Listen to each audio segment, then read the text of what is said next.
Assalamualaikum warahmatullahi wabarakatuh. Saya Anisha Mardana akan menjelaskan tentang strategi dakwah Islam di Indonesia. Di kawasan Asia Tenggara memiliki peradaban yang tinggi sebelum kedatangan Islam.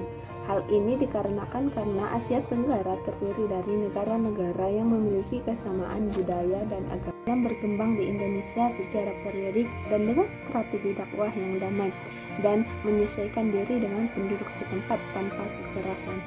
Strategi penyebaran agama Islam di Indonesia dilakukan dengan berbagai media atau jalan, di antaranya satu, perdagangan.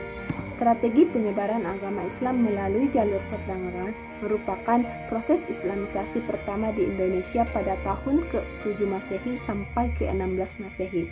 Penyebaran agama Islam melalui perdagangan yaitu para pedagang dari Arab, Persia, dan India datang ke Indonesia. Mereka menjalin hubungan dagang dengan masyarakat Indonesia.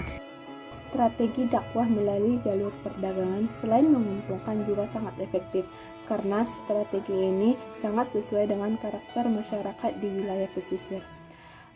Jalur ini dikatakan sangat menguntungkan karena para raja dan para bangsawan juga ikut dalam aktivitas ini. Para bupati di wilayah pesisir banyak yang memeluk agama Islam sehingga memudahkan para pedagang untuk menyebarkan dakwah Islam. Strategi penyebaran agama Islam yang kedua yaitu melalui proses pernikahan. Dilihat dari segi ekonomi, para pedagang lebih tinggi status sosialnya daripada penduduk pribumi. Interaksi yang intens antara para pedagang dan penduduk pribumi tidak jarang melanjutkan ke proses pernikahan.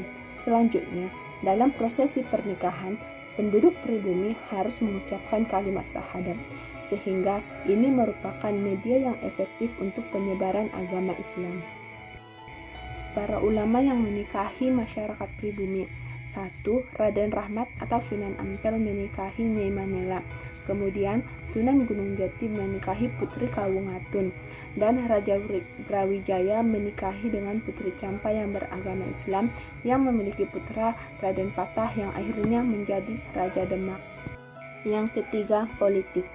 Proses Islamisasi melalui media politik dilakukan secara bertahap dan berkesinambungan antara para penguasa dan pemerintahan, di mana setelah penguasa atau raja-raja masuk Islam, hampir secara keseluruhan rakyat juga masuk Islam. Dan juga ada penaklukan terhadap kerajaan-kerajaan non-Muslim yang akhirnya dimenangkan dan masyarakat hampir seluruhnya masuk Islam. Yang keempat, pendidikan. Penyebaran agama Islam melalui pendidikan yang berupa pesantren. Pesantren menjadi media yang efektif dalam proses Islamisasi di Indonesia. Pesantren selain mengajarkan ilmu agama juga keterampilan hidup yang lain. Selain itu juga menjadi tempat menempa ilmu untuk para calon juru dakwah agama Islam. Di antara lembaga pendidikan atau pesantren pada masa awal perkembangan Islam adalah pesantren yang didirikan Sunan Ampel dan juga Sunan Giri yang terkenal sampai Pulau Maluku. Selain itu, di lembaga pendidikan pesantren, murid yang sudah selesai belajar akan dikirim untuk berdakwah ke seluruh penjuru Indonesia. Yang kelima, kesenian. Islamisasi dengan proses kesenian yang banyak digunakan adalah gamelan dan wayang. Seperti yang kita ketahui, gamelan dan wayang banyak digunakan Wali Songo untuk mengembangkan ajaran Islam. Cara ini populer di daerah Yogyakarta, Cirebon, dan Solo.